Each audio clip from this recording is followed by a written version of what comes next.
Tudo bem, pessoal? Aqui quem fala com vocês é o Guilherme Carvalhal e no vídeo de hoje nós vamos falar sobre um livro que foi publicado em 1930 e continua relevante até os dias de hoje, que é o livro A Rebelião das Massas, do filósofo espanhol José Ortega y Gasset. Então, deixa aí a sua clicar em curtir e se inscreva para acompanhar o nosso conteúdo.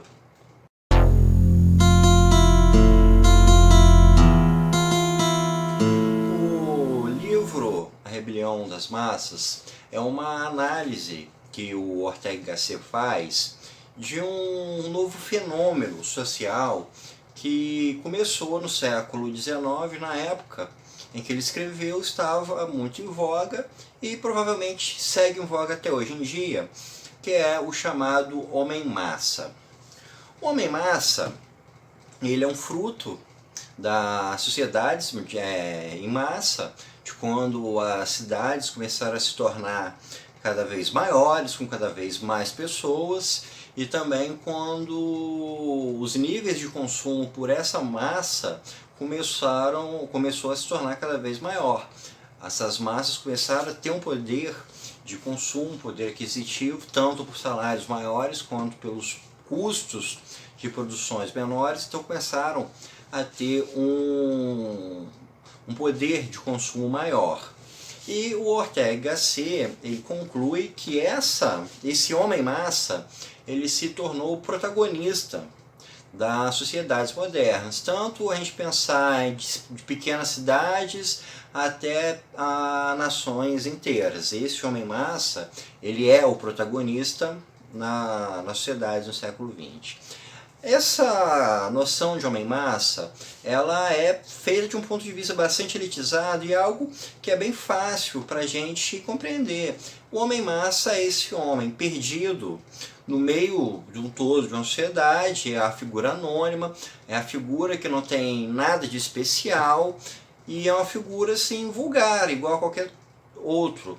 O Ortega y Gasset, ele, por exemplo, considera que esse homem-massa, ele não vê problema nenhum em não ter nenhuma forma de distinção dos outros. Ele pensa como se houvesse uma homogeneização desse homem-massa. É algo que a gente pode ver, até de certa forma, através de gostos. Por exemplo, normalmente o artista, o cantor, o músico da moda, o homem-massa gosta dele massivamente. Todas essas figuras que compõem o homem-massa vão gostar desses cantores que são famosos, que estão na moda. Programas de televisão, novelas, reality shows, esses programas que estão na moda, o homem-massa vai assisti-los massivamente, porque ele tem um comportamento homogeneizado. Se uma roupa entra na moda, o homem-massa vai se adequar a essa moda, ele vai utilizá-la.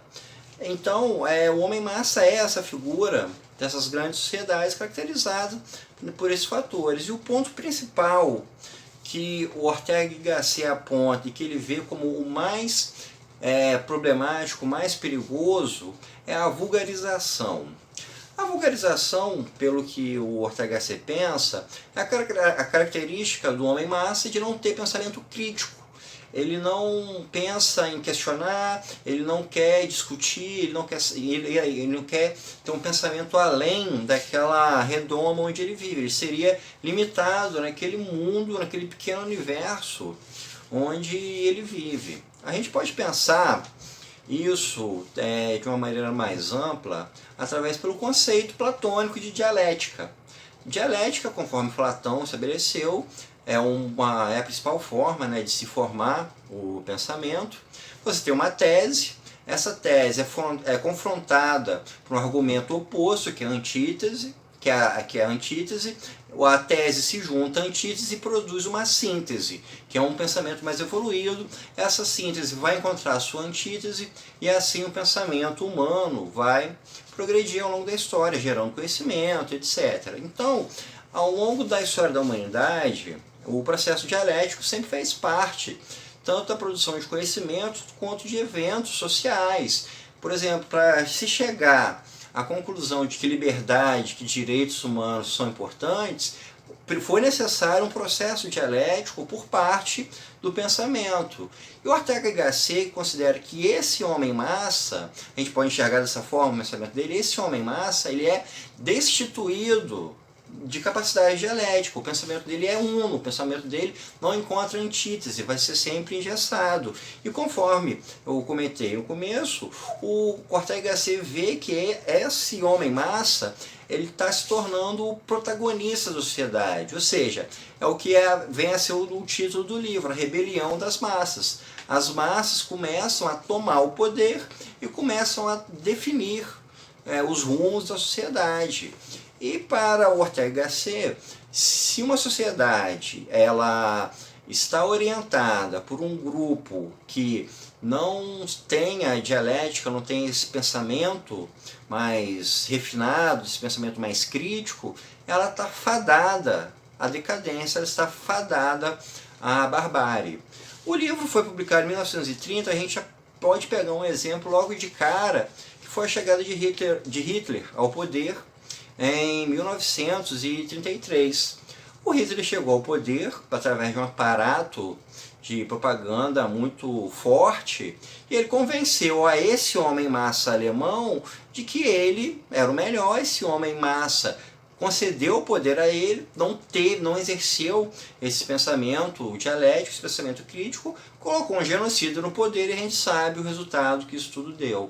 Se a gente for pensar pelas ditaduras e pelos crimes humanitários ao redor do mundo, a gente vai poder identificar essa figura do homem-massa, essa figura desse indivíduo crítico, dando poder a figuras que vão causar crimes humanitários, destruição, etc.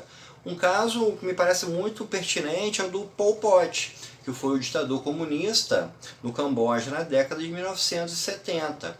O Pol Pot, ele considerava que a humanidade só precisa de duas profissões, pedreiro e agricultor. O resto, professores, médicos, cientistas, artistas, tudo isso era desnecessário. Então começou-se um processo de matança desses profissionais que estavam fora desse grupo. Chegou-se ao ponto de se exterminar pessoas que usavam óculos, porque óculos era sinal de que a pessoa lia muito e sinal de intelectualidade, e isso tinha que ser extirpado da sociedade. Ou seja, é um caso em que o pensamento vulgo chega ao poder e acaba destruindo as formas de pensar, as formas de se ter essa visão mais crítica. É bastante evidente que essa forma de pensar do Ortega y Gasset é extremamente elitista. A gente tem, logo de cara, uma imagem de que é uma pessoa intelectualizada e o próprio Ortega y Gasset, né, ele nos coloca que existem minorias que são esses grupos intelectuais que são exatamente o oposto do homem-massa. São as pessoas que vão ter um pensamento crítico, são as pessoas que vão querer ir além, são as pessoas que não vão estar satisfeitas com essa redoma em que eles vivem. E a gente vê no Ortega y Gasset a caracterização de alguém que se enquadra nessa minoria vendo que os espaços públicos, os espaços estão sendo dominados pelo vulgo, pelo homem-massa. A gente pode fazer, sei lá, algum paralelo de uma pessoa que tem um gosto musical sofisticado, que ligue um rádio e na rádio vai estar tocando uma música massiva. Ou então ele vá num restaurante ou em qualquer lugar assim público e esteja tocando uma música massiva e ele vai enxergar aquilo como um gosto vulgar. Ou seja, ele vai sentir que aquele restaurante, os locais onde ele frequenta, não o cabem, não existe espaço para ele dentro da sociedade. Então essa metáfora, ela é uma forma da gente pensar também que esse conceito de homem-massa, ele pode ser encarado como um exercício de poder de uma classe elitizada, de uma classe intelectualizada, sobre aqueles que não tiveram condições de ter o mesmo grau de intelectualidade.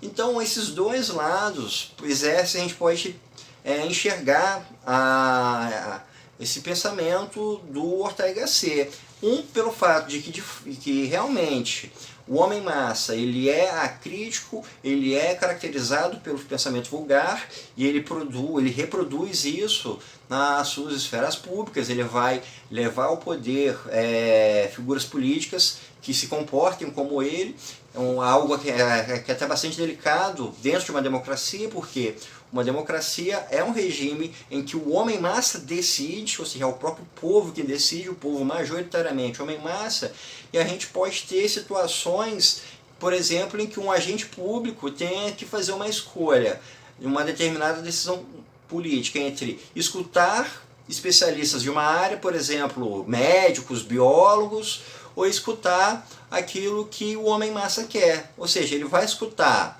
o grupo minoritário de especialistas, ou ele vai escutar a maioria formada pelo homem-massa, sendo que estamos em uma democracia. Então, a gente vê que esse dilema ele é bastante complexo.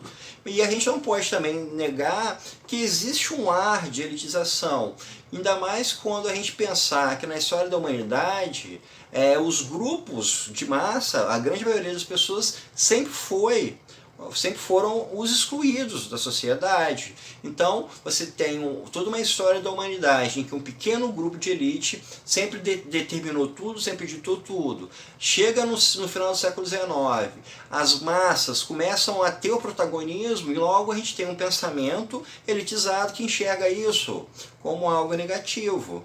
A gente pode também fazer uma terceira linha de pensamento do Ortega y Gasset, se a gente for por um viés de que, no fundo, o pensamento dele é um otimismo meio pessimismo, ou um otimismo que diante da realidade perde sua força. Porque a gente também pode pensar, que nesse conceito de homem-massa, a gente tem uma espécie de decadência de todo o potencial do ser humano. O ser humano ele é dotado de sua capacidade de pensar, ele é dotado de liberdade, ele é dotado de uma série de ferramentas que o tornam único. E ao invés dele usar essas ferramentas para se potencializar, para ser algo mais, a gente pode até remeter ao conceito do super-homem de Nietzsche, ou seja, de ser alguém maior do que ele é, de não se contentar em ser somente aquilo que ele é, ele opta por ser igual, por ser homogeneizado, por ter um comportamento guiado pela massa, por ter um comportamento acrítico. Ou seja, isso tudo é muito pouco para o ser humano. O ser humano ele se apequena de toda a sua essência a partir do momento em que ele não tem um pensamento crítico, a partir do momento em que ele se contenta com a sua redoma e a partir do momento em que ele não vai mais além do que aquilo que ele poderia, de fato, ir. E, por último, existe também uma questão que tem trazido o pensamento do Ortega y Gasset para novos debates, que foi a questão da internet e das redes sociais. É algo que é até bastante comum, a gente vê isso até de uma forma um tanto quanto jocosa, que são pessoas que não têm noção nenhuma de determinado ramo de ciência, que vão para as redes sociais de cientistas, de grandes pensadores, contestar sem ter nenhum argumento. Quando a gente vê, por exemplo, a ideia de que a Terra ainda é plana, a gente tem um pensamento que não se sustenta, que não tem base, e que mesmo assim ele é levado à frente e ele é colocado de forma crítica contra cientistas da área. A gente pode pensar em questões de medicina, de biologia, o quanto a gente não vê pessoas comuns, pessoas vulgas, o homem-massa, querendo questionar especialistas dentro de determinadas áreas do saber. Ou seja, a gente vai ter aquilo que o Ortega y Gasset via como o grande problema do homem em massa. Ele pega a sua vulgaridade e quer colocar a sua vulgaridade como o determinante, como aquilo que está acima de tudo, e ele próprio é incapaz de questionar a própria forma como ele funciona. Então, pessoal, isso é tudo por hoje. Espero que vocês tenham gostado e até o nosso próximo encontro.